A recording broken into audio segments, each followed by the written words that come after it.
स्वामी विवेकानंद के जीवन की कहानियाँ, शिकागो में भाषण। अमेरिका के प्रसिद्ध शहर शिकागो में सर्वधर्म सम्मेलन होने वाला था। इस बात की चर्चा पूरे देश में फैली हुई थी। विश्व के लगभग सभी देशों में विभिन्न धर्मों के प्रतिनिधि उनमें भाग लेने के लिए आमंत्रित किए गए थे। भारत से कई प्रतिनिधि शिकागो के लिए अधिकृत किए जा चुके थे। कुछ राष्ट्र प्रेमियों की प्रेरणा और सहयोग से स्वामी विवेकानंद को भी शिकागो सर्वधर्म सम्मेलन भेजने में प्रयास किए जाने लगे। इन लोगों के प्रयास सफल हुए और 31 मई 1893 को स्वामी जी अमेरिका जाने के लिए जलयान पर सवार हुए। सिंगापुर और जापान होते हुए वे शिकागो पहुँचे।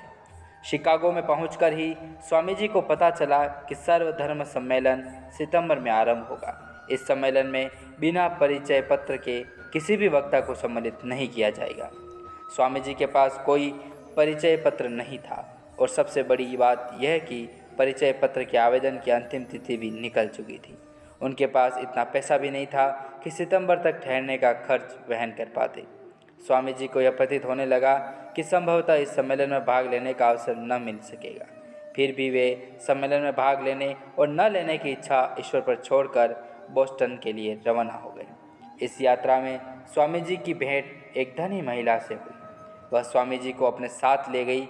इसके निवास पर ही स्वामी जी की भेंट मिस्टर H.J. राइट से हुई। मिस्टर राइट हार्वर्ड विश्वविद्यालय में ग्रीक भाषा के विश्वविख्यात प्रोफेसर थे। उन्हें सर्वधर्म सम्मेलन से संबंध डॉक्टर बैरोज के नाम एक पत्र लिखकर स्वामी जी को दे दिया। इस पत्र में उन्होंने स्वामी जी को सम्मेलन में शामिल करने की सिफारिश की थी। उन्होंने लिखा था, प्रिय बैरोज, मेरा दृढ़ विश्वास है कि यह ज्ञात हिंदू सन्यासी सम्मेलन में देश विदेश से आए सभी विद्वानों के मुकाबले अकेला ही सबसे अधिक योग्य सिद्ध होगा। उन्होंने लिखा था, प्रोफेसर J.S. राइट। यह पत्र लेकर स्वामी जी शिकागो आ गए, मगर दुर्भाग्य से यह पत्र कहीं खो गया। सभी पता ठिकाना न मिल पाने के कारण उन्हें अत्यंत कष्टदायक स्थिति का सामना करना पड़ा।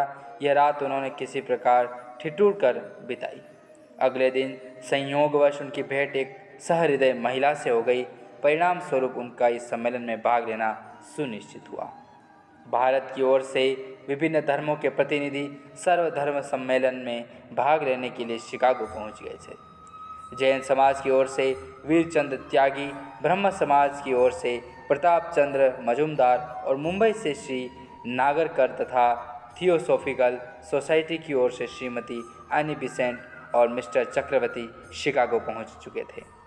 भारत से आए प्रतिनिधियों ने युवा सन्यासी स्वामी विवेकानंद को देखा तो वे द्वेष से जल उठे। वे सोच रहे थे कि इतनी कम आयु और अनुभव का यह सन्यासी इस विशाल सम्मेलन में भला क्या कर रहा है।